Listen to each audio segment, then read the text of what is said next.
Well, hello, bearded bastards, and welcome back once again to Matholakil, Chamberpoint, where currently it is the 5th of Hematite, 1213, early summer of...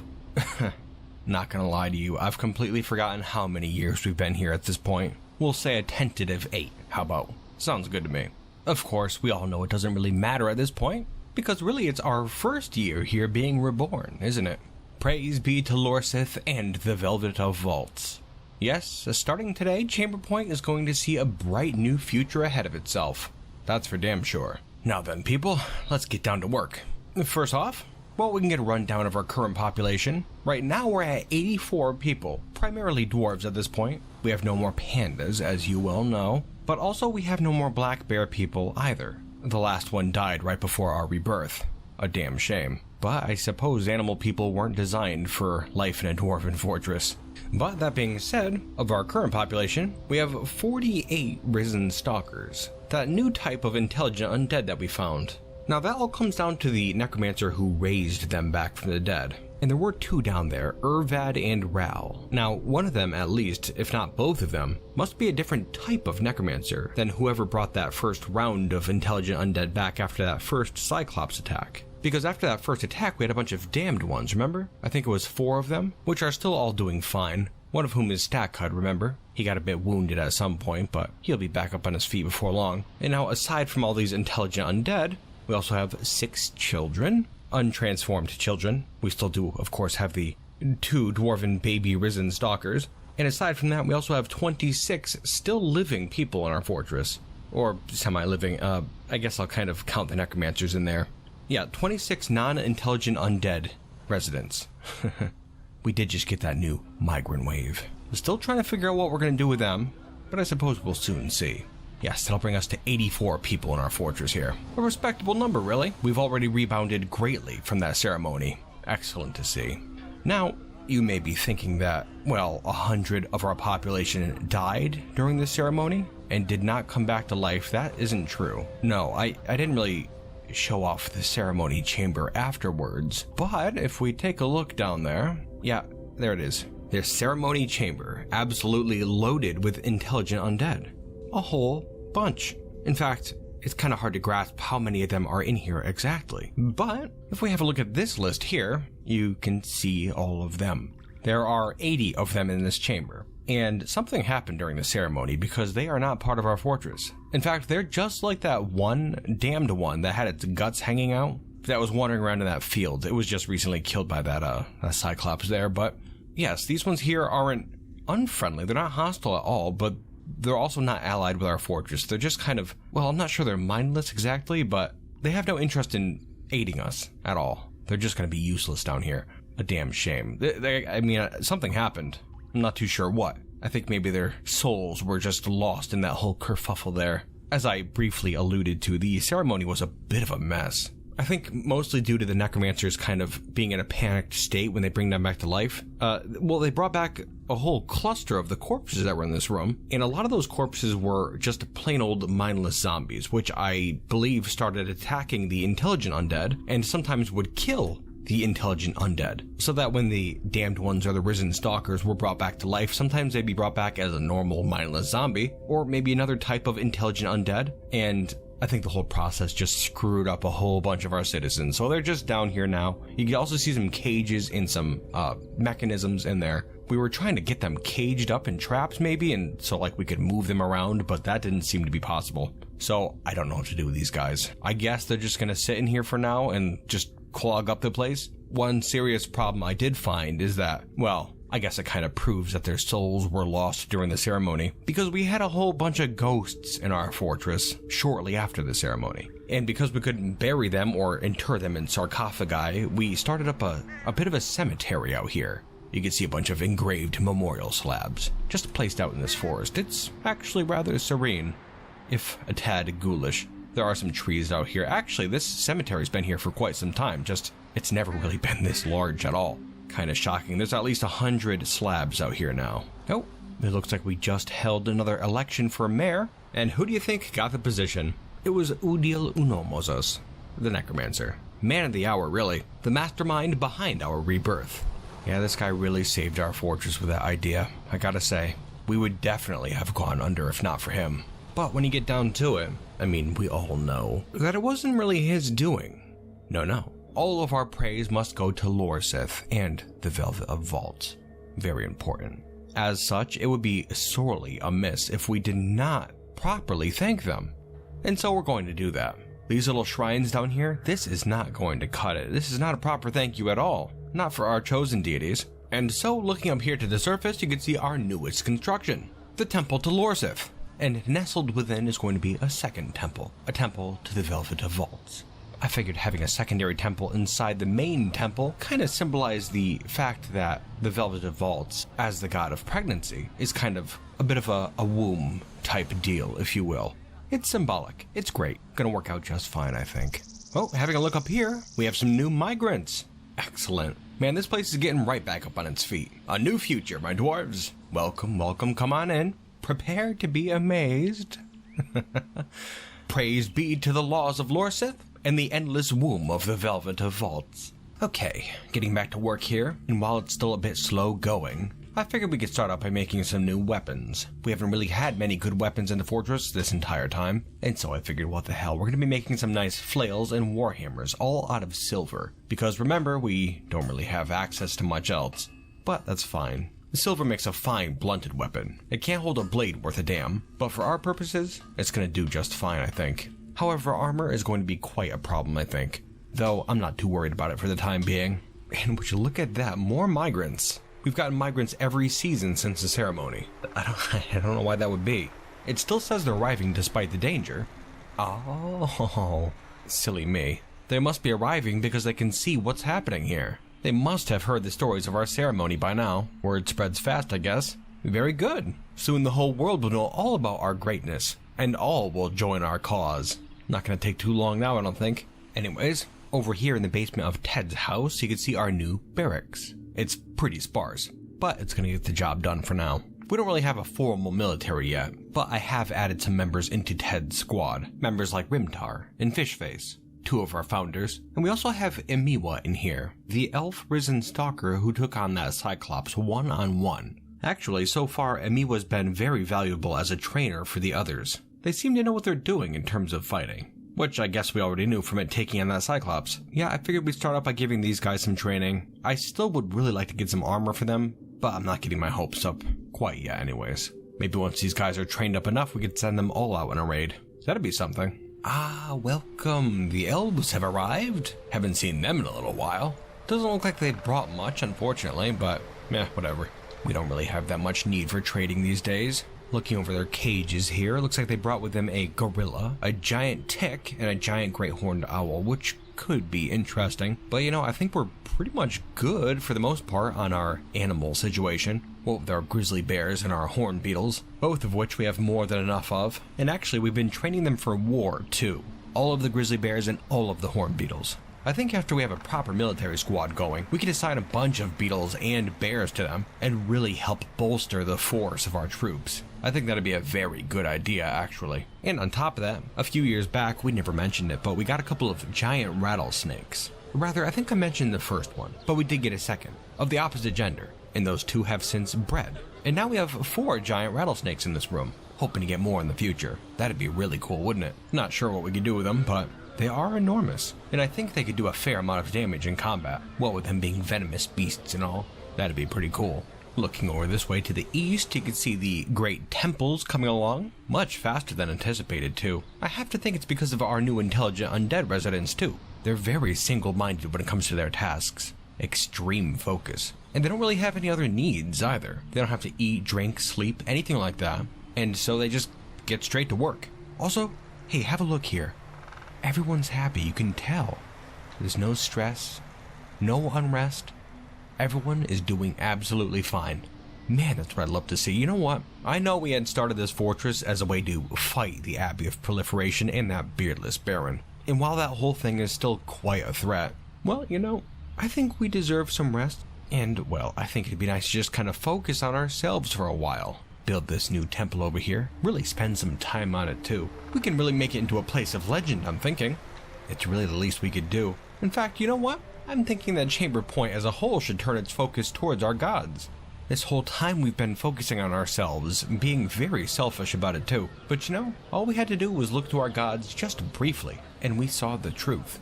We needed faith all along. That's what's gonna do it for us. Faith. And I think if we could just trust in Lorsith and the Velvet of Vaults, then things are just gonna be alright. And as if to prove the fact, over to the east we have a new group of migrants coming in. This is fascinating. So many new faces. Wonderful. Well, we can guarantee it's the case now. They've most certainly heard the rumors of our greatness and have come to see it for themselves. Yes, in fact, you can see it says here they've decided to brave this place knowing it may be their tomb.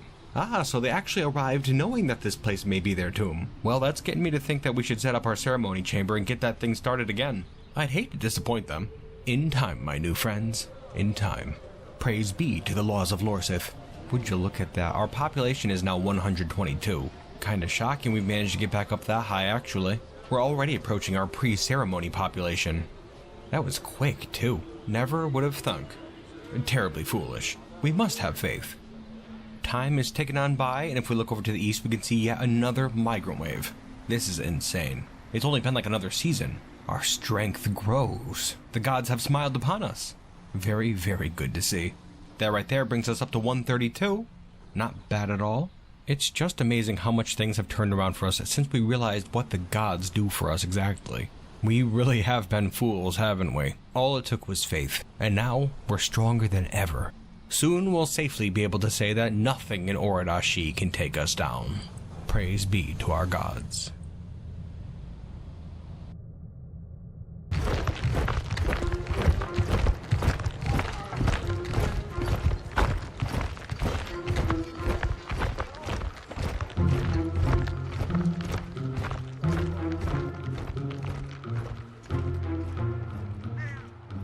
The enemy have come and are laying siege to the fortress. Well, well, well, look what the rock has dragged in. Looks like we have ourselves a little siege on our hands. Goblins, too. Although, well, it doesn't look like there's that many of them, which is nice, because we don't really have any sort of military whatsoever. Just a bunch of damned ones. Peculiar, though. You know, judging by the look of their armor. Here, see for yourself. These goblins are wearing metal gear for the most part. They're incredibly well armored, but I can't help but notice some of it is made of steel, which is a bit strange for goblins. Not usually the case. Strangers still? Well, if we look at their helms, well, you can see like this one here. This is a steel helm. It is sized for goblins. On the item is a rendition of the national arrow, an exceptionally designed image of a capuchin man. The image is the symbol of the Abbey of Proliferation, a dwarven civilization. It is made from claro opal. These goblins here do not hail from any goblin civilization. These here are the forces of Scorch Fountain and the Abbey of Proliferation. It looks like they've finally found us here. Well, we would normally be pretty concerned about this, but as we were just discussing, we would be terrible fools to be worried at all. We have to remember the gods now watch over us. Looking down this way here, well, this bridge is now linked up, but the goblins are getting pretty close. Someone has been commanded to pull that lever. I don't know how close they are, but I'm hoping it's pretty darn close. The faith. Gotta have faith. Lorsith, Velvet of Vaults, whoever happens to be listening, please close the bridge. Please, please, please have the bridge be closed. Quickly now, quickly. Oop, there we go. Couple goblins go in. I think it was 3 of them. Just excellent. And we are totally safe now. We left the goblins outside our walls. Wonderful. Praise be to the gods. Now then, can't be satisfied with just leaving them out there now, can we? Well, you know, maybe we'll have to cook up a little surprise for them. But hardly have any weapons, really. No armor whatsoever. Yeah, this might get a little sticky, but again, worry not, my friends. The gods are watching over us. You know, I think we just came up with an excellent idea. Not too sure how well it'll pan out, but, well, I have faith. And we should all have faith it'll work. It'll be fine. Now then, back on the subject of these invaders up here, kind of milling about in their war camp, waiting for us to open the gates, I assume. You know, it is pretty interesting to have goblins fighting for the Abbey of Proliferation, but it just makes me think those rumors were true. Quite a few years ago now, it's said that the Abbey of Proliferation was able to overtake a goblin cave. capital of the hate of dominating, I believe. One of their last holdouts with a strong goblin population. I wonder if these are goblins from that place. I suppose it would make sense. Though if that is the case, then there are many more where these came from. We might end up having a real fight on our hands in the future. Though I suppose time will tell. Alright, anyways. I think we're all set down over here. So let's get to it. Open the gates. And let's let our new friends experience glory. There we are. The gates have been flung wide. Just this way, my friends. Just have to give them a moment. Sure, they're making their way over. Ah, yes, here they come. One nice big cluster. I think there's only like 8 of them. Not many. Our confidence grows. Yeah, I think this is going to work out pretty well. Here they come, those little goblins, slinking through the woods. Come, come. Our gates are open now. Don't be shy. Oh, what is this? The bowman's begun firing. And here comes a horde of horned beetles and grizzly bears. Yeah, there they go. Just mowing down those goblins. Well, I mean, we are experiencing losses. A lot of wounded bears, a lot of wounded beetles, it looks like. But just the price of victory, I suppose. Yeah, that seems to have done the trick. Good work, beasts. Yes, that seemed to work swimmingly, actually. A little displeased that so many of them went off panicking like that, especially after they've been war trained, but, well, I suppose that's what happens. Not sure how long this tactic will work for us, but, again, I suppose we'll see. Back to breeding animals. We have to replenish your ranks. Ooh, and actually 2 of our beetles got names from that, from killing so many goblins. We have Gebar Cog and Tulan Teal, Laud Boots and Road Jade, respectively. They're a bit wounded, as are the others, but, you know, actually, we didn't lose any animals in that fighting, which is really something. I was sure we'd lose at least one, but not the case. These wounds, though. Here's hoping they heal up. Go get some rest, you beetles. You've earned it. And actually, just realized all this steel gear that the goblins were wearing, we can bring that inside and melt it down into bars, make our own stuff. Or, I mean, we could just wear it straight up, too. Don't have to do a thing to it. It's dwarven made, after all. That really is something. You cannot deny that things are looking up for us. This is an excellent turn. Pregnancy and laud be praised. Oh, and would you look at that? One of our risen stalkers and her baby are coming over here to pick up some corpse pieces. Gonna bring them down to the mines and get them tossed down there. And because they're risen stalkers, the sight of those corpses don't even do a thing to them. No trauma, no mental anguish. Just perfect, really. As for our new migrants, of which we have many, well, they're not gonna be so happy with that, but, I mean, we can't leave the corpses out there. That'd be a mess, wouldn't it? If any of the new guys start complaining, then we'll just have to have another ceremony, I guess. It's something we weren't planning on doing, by the way. But it might end up coming to pass. It's obvious how well it worked the first time, after all.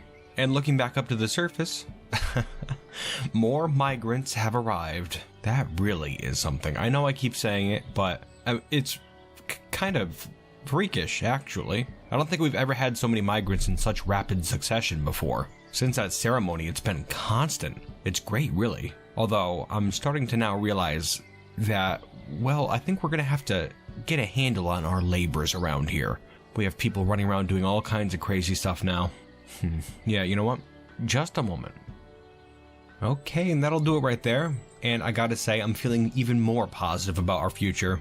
It's a nice change, that's for sure. As of the current time, our population is 142 individuals. Of those, about maybe a third are dead, or undead, I should say. And additionally, I've given everyone the perfect labors, I think. Now, I've gone through and tried to find the best of the best in terms of every profession. We have a really good weaponsmith, a really good armorsmith, excellent cooks, brewers, clothing makers. All of the indoor tasks, like those ones there, are given to living people, just so that they don't have to go outside too much. I mean, I know we have a surface settlement here, but dwarves still would prefer not to go outside in the rain. Couldn't really blame them, that's for sure. And instead, we've given a lot of the outdoor tasks to our undead, because they don't mind at all. And when I say outdoor tasks, I mean things like cutting down trees, or even construction work on a lot of our outdoor structures. You spend a lot of time out in the rain when you're doing that sort of stuff, and so I figured I'd give those tasks to the undead. On top of that, I also made it so that none of our living residents can handle corpses anymore. Only the undead can, because they can't mind. I figured that would be smart. I'd rather not have another ceremony if possible, especially considering how things are going so damn well these days. Yeah, that's the heads and tails of it pretty much. Everything's running smoothly. I would also like to mention that we have a large number of peasants these days, citizens without any labors whatsoever, and they're free to just kind of mill about, socialize. We'll keep our eyes open for people who want to do certain tasks and modify this in the future, but for now we have a load of peasants, both living and undead, and yeah, I think that's going to work out pretty well. We've recently gone through and butchered a lot of our animals, none of the beetles, grizzly bears, or giant snakes. I think those are the three we're going to be focusing on mostly for fortress defense, and so we're just going to be trying to bulk our numbers up on those guys. I think we'll be fine there for a while longer at least. I did just notice how many grizzly bear cubs we have, and it's quite a few. They're all going to be adults before long, so that'll help us out a lot. Tough creatures, those grizzlies. Looking over this way to the east, you can see the Great Cathedral, looking very nice, the ground level anyways. And next to it you can see our cemetery. We do now have enough slabs for all the unmemorialized bodies, so there's no ghost problem whatsoever. Still, it's quite sizable, but no matter. The cathedral, isn't that looking nice? Yeah, you can see we have it filled up with statues for the time being, a whole variety of them. The outer temple to Lorsith is looking good. The inner temple to the Velvet Vault, also good. And if we move upwards, you can see it's 1, 2 Z levels tall, 3, and up here in the 4th level you can see the roof being installed as we speak. All the risen stalkers are on the task. Such good workers. And they do not mind that rain whatsoever. Gods bless them. Yeah, I think we're going to stop at the main body of the temple at this level right here, but then continue that center Velvet of Vaults temple upwards. Sort of a tower configuration.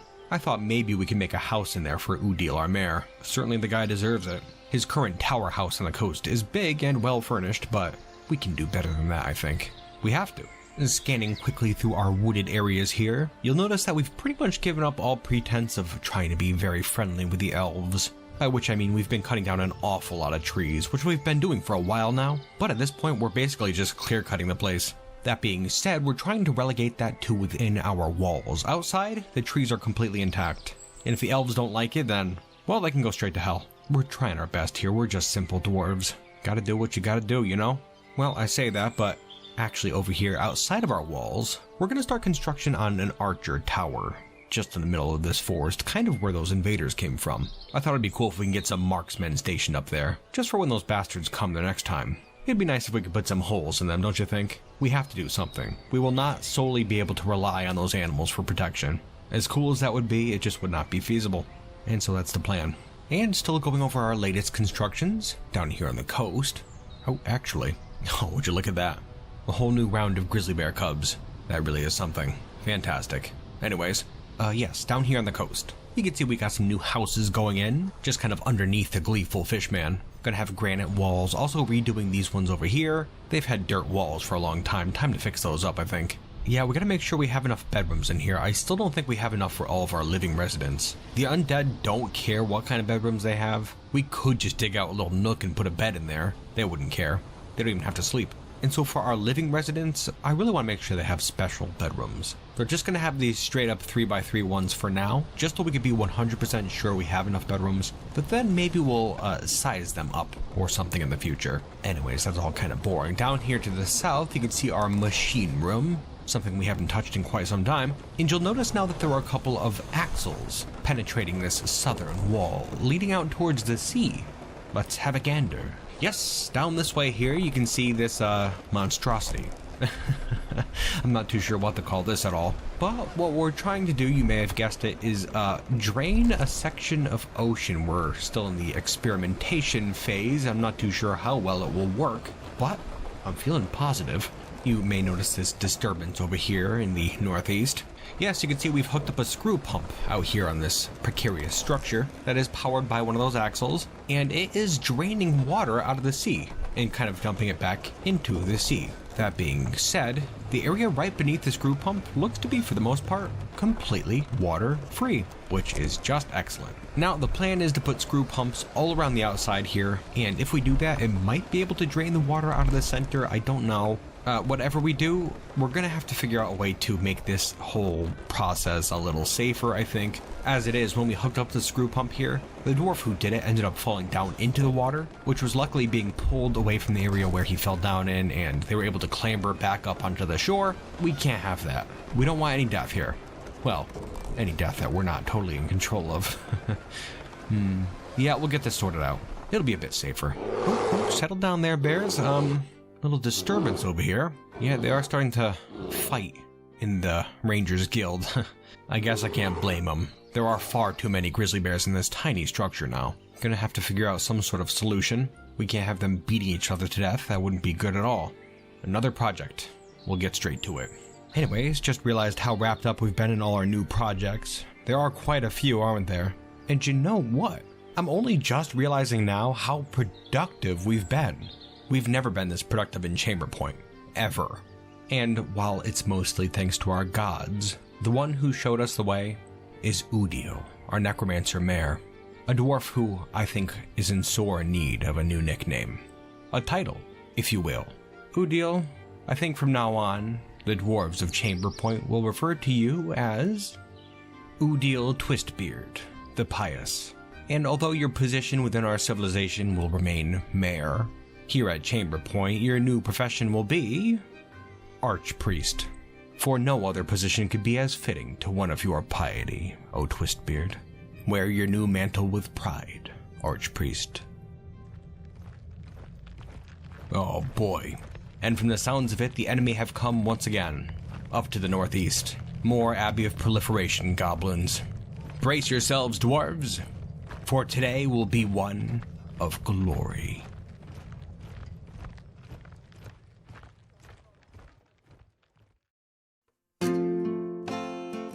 Well, hello you bearded bastards, and welcome back to the end of the episode where we're going to be talking about some behind-the-scenes things.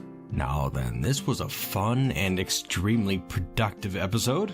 Gotta be frank, I did not think that ceremony thing was going to work at all. Well, like I should say, I didn't think it was going to work, period, straight from the bat. And in a way, it didn't really work at all like I expected it to. I was really hoping for a lot more of those intelligent undead.